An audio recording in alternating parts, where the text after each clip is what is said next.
to the channel. As you know, behind me is the little David Brown 780. Been there forever and a day. It's got to have been 18 months since I last stripped that down. Been waiting for a few parts coming in. We've had a few parts machined. Yeah, and I've got all sorts of things. So what I'm going to do is try and put it back together, get it running. You never know. It might work, it might not. To be honest, I've got a couple of books to follow, but yeah, I've got to build all the engine up, get it all in. Split the tractor again, get the clutch in, flywheel, slide it back together. Hope the gearbox works. We've got all the fluids to change. She's in a sorry state.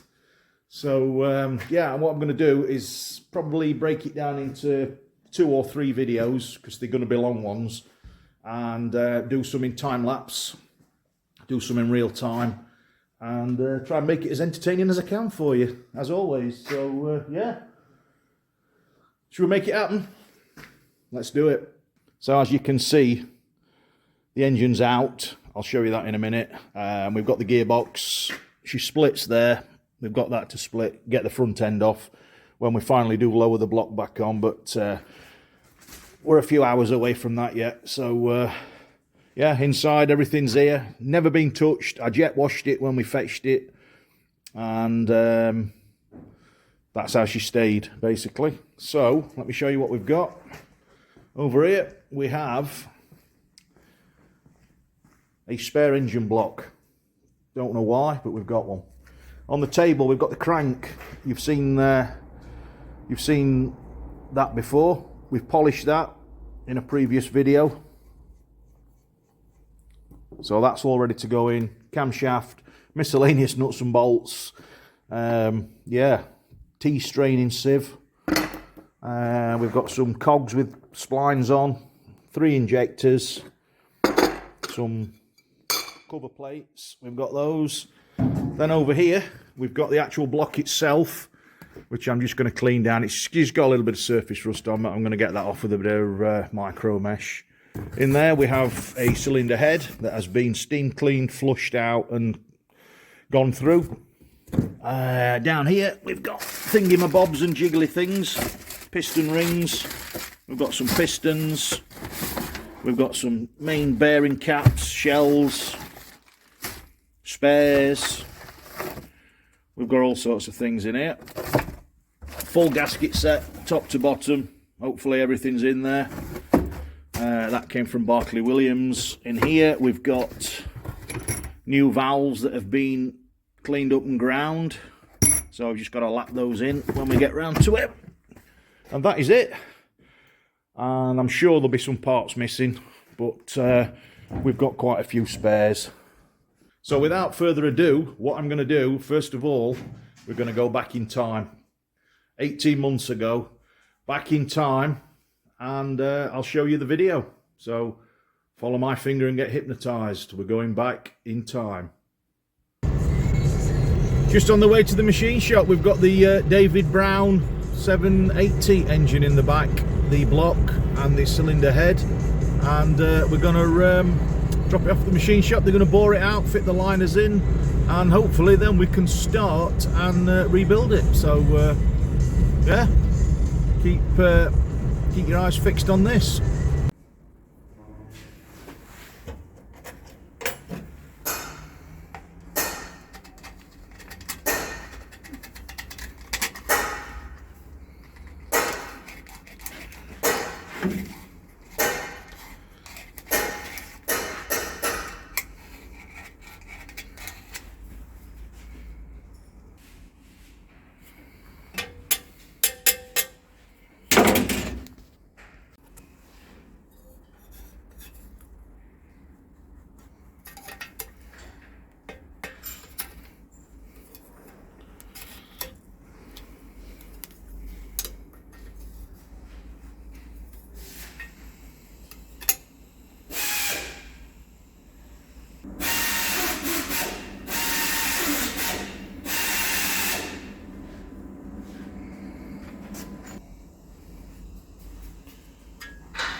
Right, we're at the machine shop and we're just picking the David Brown 780 block up with the pistons all being nicely machined, heads been sorted out and machined. The kind guy here, Matt, is done us the valves. He's recut the valves for us, and he's sorted the best 3 pistons out from the 5 that we had. So it's all done, it's all clean, machined, ready to go back together. So we're just going to pick it up now, and that's it. So there's his machine shop. If anybody needs the David Browns or tractor engines machining, come and see Matt. He's here, look, here's away, there he is. What's the company called again? Enginetics. Enginetics. So yeah, look him up. I'll leave a link in the description below, and you can bring your engines to him and he'll sort them out for you.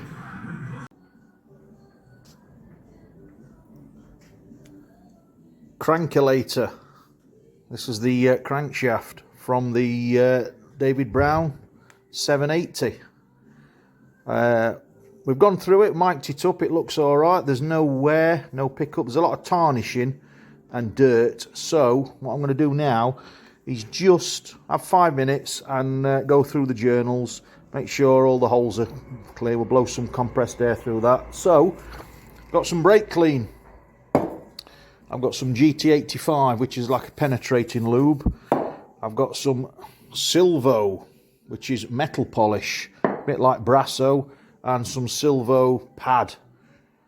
And this gets rid of all tarnishings and pittings and anything like that without taking any material away.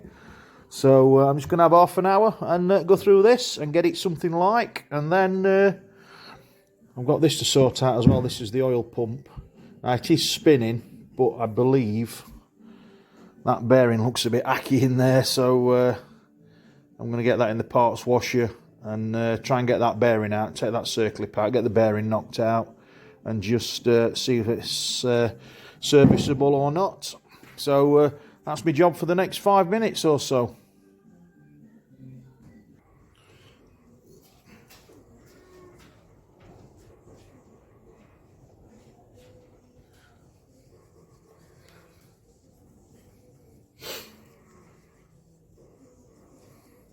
So what I'm doing here is just getting the little bit of Silvo on some cloth sort of thing, a little bit like that, and just rubbing the journals, and it's fetching, look at the colour of that, it's fetching all the old oil, tar, all the deposits and sediment off, and leaving it nice and clean.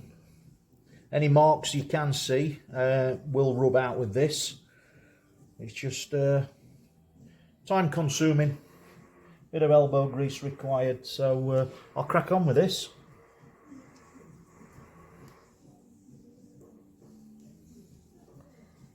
Just clean up all the machined faces, anything that's machined, like this one, these here, that one, because we've got new shells for everything, new bearing shells, so yeah, just getting all the tarnishing off. Then we'll make sure all the oil ways are clear, and should be good to go.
So there we go.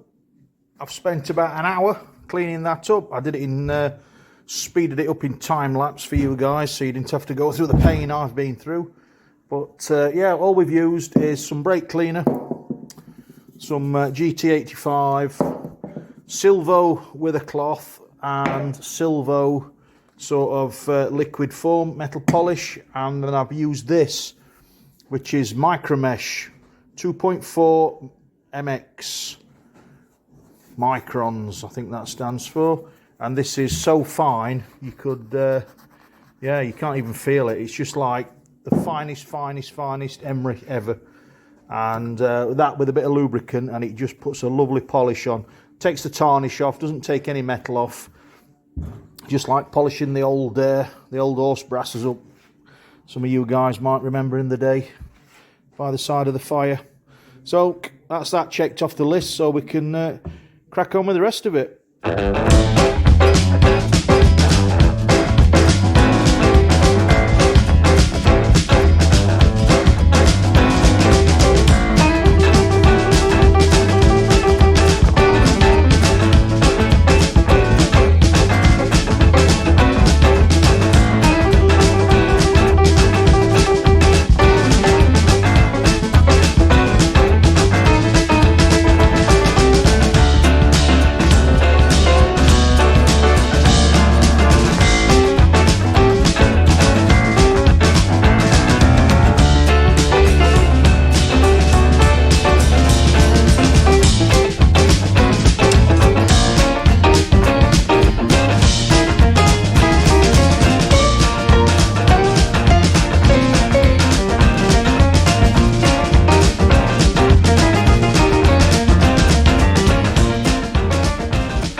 So there we are, lights fading now. It's dark outside, so the workshop lights aren't really that good for filming. So we've managed to wrestle the crankshaft in, and yeah, she's not torqued down yet. She's tight, she's nipped, but she's not torqued down because I've got no batteries for my torque wrench. So I'll pick those up in the morning and we'll get that finished off. Knock the locking tabs back over, and hopefully she's turning. She spins over, so got to use the bar like. But yeah, she's turning over. Nothing's grinding, nothing's catching. But like I say, she's not properly torqued down yet. But it's a good sign.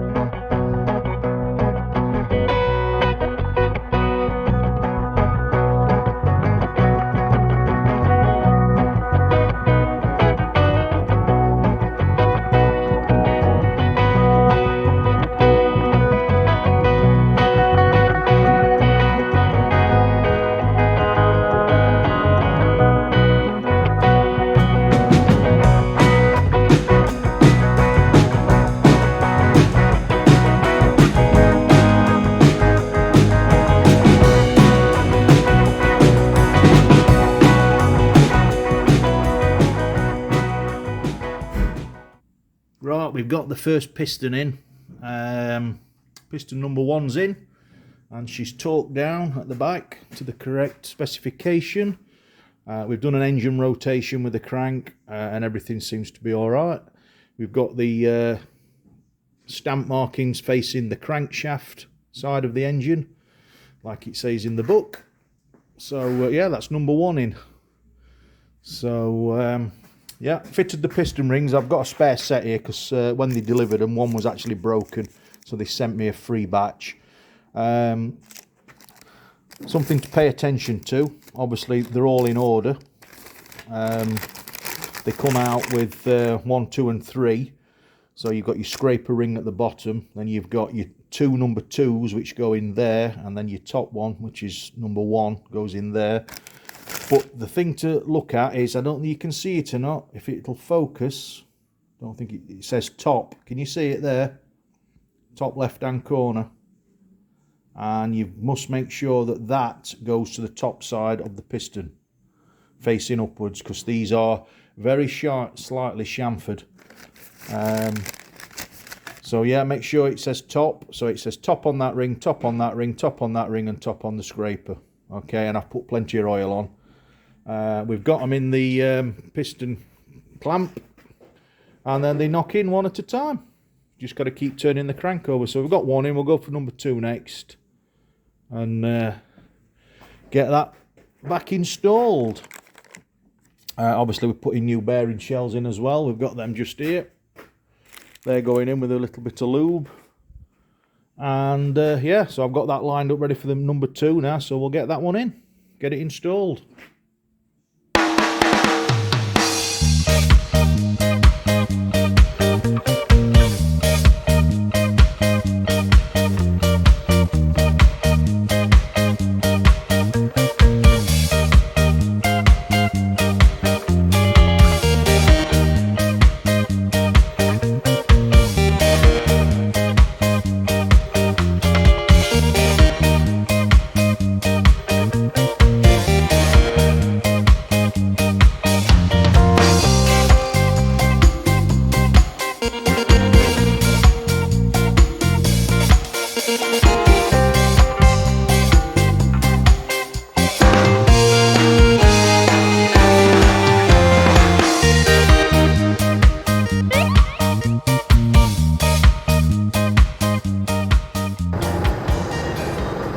Right then, welcome back.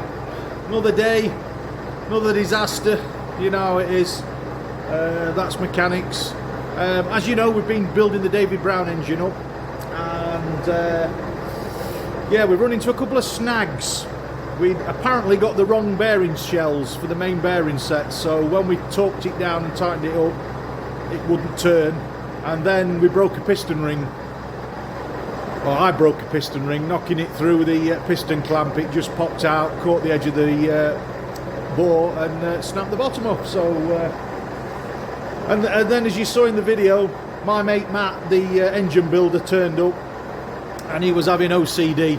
He was off the chart with his ADHD and everything. So he says, "I can't build it here. It's too dirty.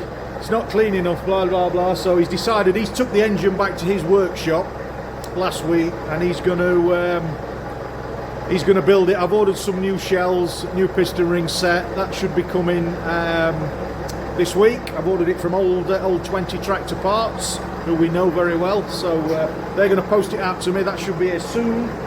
And yeah, so I'm going to drop on to getting that out. We're going to dig that out of its grave, get it out in the workshop, pump the tyre up, get it out, and I'm going to take the front end off. Might take the cab off and see where we go from there. So forklift's running, she's warming up, and Buzzer's standing by, he's head gaffer. So yeah, let's do it.